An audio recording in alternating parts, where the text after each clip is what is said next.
అఖిల భారత Congress committee parliament ఎన్నికల్లో వికలాంగుల సమాజానికి ఇచ్చిన హామీ మేరకు రాజస్థాన్, ఛత్తీస్గఢ్ తరహాలో గ్రామ పంచాయతీ ఎన్నికల్లో వికలాంగులకు ప్రత్యేక రిజర్వేషన్ కల్పించేందుకు తెలంగాణ సీఎం రేవంత్ రెడ్డి ప్రభుత్వం వెంటనే ముందుకు రావాలని భారత వికలాంగుల హక్కుల పరిరక్షణ సమితి కామారెడ్డి జిల్లా బీర్కూర్ మండల నూతన కార్యవర్గ ప్రమాణ స్వీకార సభలో రాష్ట్ర అధ్యక్షులు గిద్దె రాజేష్ డిమాండ్ చేశారు.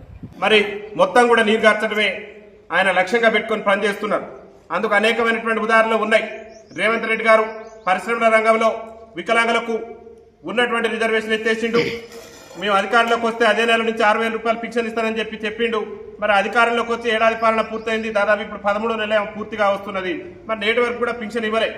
వికలాంగుల సమాజాన్ని సీనియర్ ఐఏఎస్ అధికారి అయినటువంటి స్మితా సబర్వాల్ గారు కించపరిస్తే ఆమె మీద చర్యలు తీసుకోలేదు. అంటే వికలాంగుల సమాజాన్ని ఎవరైతే అవహేళన చేస్తారో, వికలాంగుల సమాజాన్ని అవమానపరుస్తారో వాళ్ళని తెలంగాణ రాష్ట్ర ముఖ్యమంత్రి రేవంత్ రెడ్డి గారు ప్రోత్సహిస్తున్నారు.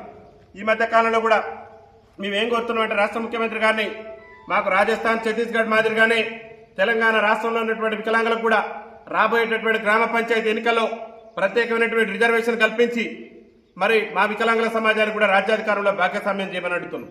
మా విద్య ఉద్యోగ రంగాలలో మేము ఎన్నో పోరాటాలు చేసి రిజర్వేషన్ సాధించుకున్నాం. ఇవాళ మరి విద్య ఉద్యోగ రంగాల్లో రిజర్వేషన్ ఉన్న మాదిరిగానే చట్టసభలలో రిజర్వేషన్ ఉంటేనే మా వికలాంగుల బతుకులు బాగుపడేటటువంటి అవకాశం కల్పిస్తుంది. ఎందుకంటే తెలంగాణ రాష్ట్రంలో ఉన్నటువంటి 119 మంది ఎమ్మెల్యేలు అసెంబ్లీలో మా వాణి వినిపించారు. తెలంగాణ రాష్ట్రంలో వికలాంగుల ఓట్లతో గద్దెనెక్కి జిల్లా పరిషత్ చైర్మన్లుగా, మండల పరిషత్ ఎంపీపీలుగా, సర్పంచులుగా, వార్డు మెంబర్లుగా చలామణి అయినటువంటి సకలాంగుల పాలకులు వికలాంగుల సంక్షేమం మీద ఏనాడు కూడా దృష్టి పెట్టలేదు. అందుకు అనేకమైనటువంటి ఉదాహరణలు ఉన్నాయి. ప్రభుత్వం ప్రవేశపెట్టినటువంటి బీసీ లోన్లలో కానీ, ఎస్సీ లోన్లలో కానీ, వివిధ రకాల ప్రభుత్వం నుంచి వచ్చేటటువంటి పథకాలలో కూడా వికలాంగులకు అవకాశం ఇద్దామని చెప్పేసి సకలాంగుల పాలకులు కనీసం ఆలోచన కూడా చేయడం లేదు. వికలాంగుల సంక్షేమాన్ని విస్మరిస్తున్నటువంటి నేపథ్యంలో తెలంగాణ రాష్ట్ర ముఖ్యమంత్రి గారిని ఈ బీర్పూర్ మండలం నుంచి భారత వికలాంగుల హక్కుల పరిరక్షణ సమితి ఒకటే డిమాండ్ చేస్తున్నది. రాబోయేటటువంటి పంచాయతీ ఎన్నికల్లో వికలాంగుల సమాజానికి తెలంగాణ రాష్ట్రంలో జనాభా తమాషా ప్రకారం రాజకీయ రిజర్వేషన్ కల్పించాలని చెప్పేసి మేము డిమాండ్ చేస్తున్నాం. ఎందుకంటే మా ఓట్లతో గద్దెనెక్కినటువంటి ప్రజాప్రతినిధులు మా సమస్యల గురించి కానీ, మా హక్కుల గురించి కానీ, మేము ఎదుర్కొన్నటువంటి ఇబ్బందుల గురించి కానీ కనీసం చర్చించడం కానీ పరిష్కార మార్గాలు కూడా వెచ్చించడం లేదు. కాబట్టి రాష్ట్ర ముఖ్యమంత్రి గారిని మాకు విద్య ఉద్యోగ రంగాల్లో రిజర్వేషన్ ఉండబట్టే విద్యలో అవకాశాలు వస్తున్నాయి, ఉద్యోగ రంగాల్లో ఉద్యోగాలు వస్తున్నాయి. మరి వాళ్ళ స్థానిక సంస్థల్లో రిజర్వేషన్ లేకపోవడం వల్లనే, చట్టసభలలో రిజర్వేషన్ లేకపోవడం వల్లనే మా సమస్యలు ఎక్కడేసిన గొంగలు అక్కడనే ఉంటున్నది. సకలాంగుల ప్రజాప్రతినిధులు కేవలం ఓట్ల కోసమే, ఓట్ల సమయంలో, ఓట్ల సందర్భంలో మేము నడవలేని సందర్భం ఉంటే కార్లు, వెహికల్లు, ఇష్టం వచ్చినటువంటి వెహికల్ వేసుకొచ్చి మమ్మల్ని ఎత్తుకొని పోయి మరి ఓటేసినటువంటి సందర్భాలు ఉన్నాయి. గెలిచిన తర్వాత ప్రజాప్రతినిధులు ఏం చేస్తున్నారు? ఆ ఓటు అనేటటువంటి ఆయుధం మా దగ్గర ఉన్నంతసేపే మమ్మల్ని గౌరవిస్తున్నారు. ఓటు వేసిన తర్వాత మా వికలాంగుల సమాజాన్ని అడుగడుగున వివక్ష చూపుతున్నారు. అందుకని మేము ఏం కోరుతున్నాం అంటే పంచాయతీ ఎన్నికల్లో వికలాంగుల రిజర్వేషన్ కల్పించిన తర్వాతనే తెలంగాణ రాష్ట్ర ప్రభుత్వం ఎన్నికలకు వెళ్లాలి. ఒకవేళ రేవంత్ రెడ్డి ప్రభుత్వం పంచాయతీ ఎన్నికల్లో వికలాంగులకు రిజర్వేషన్ కల్పించకుండా పంచాయతీ ఎన్నికల నోటిఫికేషన్ కనుక విడుదల చేస్తే కాంగ్రెస్ పార్టీ పతనమే లక్ష్యంగా భారత వికలాంగుల హక్కుల పరిరక్షణ సమితి ఈ రాష్ట్రంలో పెద్ద ఎత్తున ఉద్యమ కార్యాచరణను రూపొందిస్తుందని చెప్పేసి రాష్ట్ర ముఖ్యమంత్రి రేవంత్ రెడ్డి గారిని హెచ్చరిస్తున్నాం. కాంగ్రెస్ పార్టీ కంచుకోటలు కూడా బద్దలు కొట్టే విధంగా వికలాంగుల సమాజం ఉద్యమం చేస్తుంది.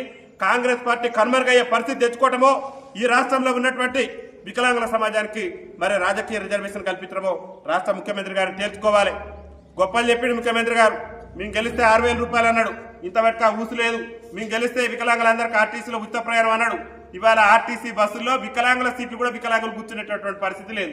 రేవంత్ రెడ్డి గారు వికలాంగుల సంక్షేమమేమో కానీ గత ప్రభుత్వం చేసిన సంక్షేమాన్ని కూడా నామరూపాలు లేకుండా చేస్తున్నాడు. ఆర్టీసీ బస్సు ఎక్కాలంటే మొన్న ఈ మధ్య కాలంలోనే రేవంత్ రెడ్డి గారు ఏదైతే 6 గ్యారంటీల్లో భాగంగా మా మహిళల ఉచిత ప్రయాణం తెచ్చిండు. మా అక్కలకు ఉచిత ప్రయాణం ఇచ్చినందుకు ముఖ్యమంత్రి గారు దండం పెడతాం. కానీ ఈ ఉచిత ప్రయాణం కారణంగా మా వికలాంగులు పడేటటువంటి అవస్థలు, వికారాబాద్ జిల్లా కేంద్రంగా నువ్వు ప్రాతినిధ్యం వహిస్తున్నటువంటి కొడంగల్ నియోజకవర్గ పక్కనే ఉన్నటువంటి వికారాబాద్ జిల్లా కేంద్రంగా ఏం జరిగిందో ఒకసారి ముఖ్యమంత్రి గారు ఆలోచన చేయాలి. ఒక వికలాంగుడిని బస్సు ఎక్కివ్వడానికి కన్న తల్లి కష్టాలు పడి ఆఖరి బస్ కింద పండుకొని ఆ కుమారుణ్ణి బస్సు ఎక్కించేటటువంటి పరిస్థితి ఇవాళ రాష్ట్రంలో దాపరించింది. అయ్యా ముఖ్యమంత్రి గారు ఆలోచన చేయండి, మా సంక్షేమం మీద దృష్టి పెట్టండి. ఆర్టీసీలో వికలాంగులకు ఉన్న సీటుతో పాటు అదనంగా మరో 2 సీట్లు ఇవ్వాలి. వికలాంగుల సీట్లలో సకలాంగులు కూర్చుంటే క్రిమినల్ కేసులు నమోదు చేసి వికలాంగుల సమాజానికి రాష్ట్ర ముఖ్యమంత్రి గారు అండగా నిలబడాలని చెప్పేసి మేము విజ్ఞప్తి చేస్తున్నాం. పొన్నం ప్రభాకర్ గారికి చెప్పినాం, అదేవిధంగా మరి చైర్మన్ గారికి చెప్పిన ఆర్టీసీ సంబంధించి ఎవరికి చెప్పినా కానీ ఎక్కడేసిన గొంగలు అక్కడనే ఉంటుంది. ఎందుకు మా సమాజం పట్ల వివక్ష చూపుతున్నారో అర్థం కావట్లేదు. రాష్ట్ర ముఖ్యమంత్రి గారు ఇప్పటికైనా దృష్టి సారించి వికలాంగుల సమస్యల మీద అఖిలపక్ష సమావేశాన్ని ఏర్పాటు చేసి రాష్ట్రంలో వికలాంగులు ఎదుర్కొంటున్నటువంటి సమస్యలు పరిష్కరించడంతో పాటు ముఖ్యంగా పంచాయతీ ఎన్నికల్లో వికలాంగులకు రాజకీయ రిజర్వేషన్ కల్పించే విధంగా కార్యాచరణ తీసుకోకుంటే పెద్ద ఎత్తున రేవంత్ రెడ్డి ప్రభుత్వాన్ని గద్దెదించేందుకు మేమే కార్యాచరణ రూపొందించుకుంటామని చెప్పేసి ఈ బీర్కూర్ మండల వేదిక నుంచి మేము తెలియజేస్తూ మరి బీర్కూర్ మండల నూతన అధ్యక్షుడిగా ప్రమాణ స్వీకారం చేసిన ముఖ్యం గారు కూడా చెప్తున్నాం. అడుగడుగున ఈ రేవంత్ రెడ్డి ప్రభుత్వం వికలాంగుల సమాజాన్ని అణచివేయటమే లక్ష్యంగా పెట్టుకుంది. అణచివేయటమే లక్ష్యంగా పెట్టుకున్నటువంటి రేవంత్ రెడ్డి ప్రభుత్వానికి మరి వికలాంగుల ఉనికి ఏందో చూపించాలి, వికలాంగులు అంటే ఏందో తెలిసేటట్టు చేయాలని అంటే మండలంలో బీర్కూర్ మండలంలో వికలాంగుల సమాజాన్ని మొత్తం కూడా మీరు చైతన్యం చేయాలి.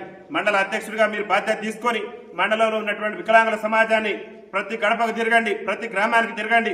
మన బాధ, మన వేదన, ఈ ప్రభుత్వం చేస్తున్నటువంటి మోసాలు, ఇచ్చినటువంటి హామీలు 6,000 రూపాయలు అన్నాడు, అడ్రస్ లేకుండా పోయిన ముఖ్యమంత్రి. కాబట్టి మరి వీళ్ళ భర్తం పట్టాలంటే గ్రామ స్థాయి నుంచి భారత వికలాంగుల హక్కుల పరిరక్షణ సమితిని మనం బలోపేతం చేసుకోవాలి. కాబట్టి బీర్కూర్ మండల అధ్యక్షునిగా మీరు బాధ్యతాయుతమైనటువంటి మరి బాధ్యతలు ఉన్నారు. కాబట్టి ప్రతి గ్రామాన్ని కూడా కమిటీలు ఏర్పాటు చేసి మన జాతి హక్కుల కోసం కంకణబద్దులు కావాలని చెప్పేసి ఈ బీర్కూర్ మండల వేదిక నుంచి, ఈ బీర్కూర్ మండల ప్రమాణ స్వీకారోత్సవ కార్యక్రమం నుంచి నేను విజ్ఞప్తి చేస్తూ వికలాంగుల ఐక్యత, వికలాంగుల ఐక్యత, వికలాంగుల ఐక్యత కల్పించాలి. పంచాయతీ ఎన్నికల వికలాంగులకు ప్రత్యేక రిజర్వేషన్ కల్పించాలి. పంచాయతీ ఎన్నికల వికలాంగులకు ప్రత్యేక రిజర్వేషన్ కల్పించాలి. పంచాయతీ ఎన్నికల వికలాంగులకు ప్రత్యేక రిజర్వేషన్ సాధిస్తాం, సాధిస్తాం, సాధిస్తాం, సాధిస్తాం, సాధిస్తాం, సాధిస్తాం.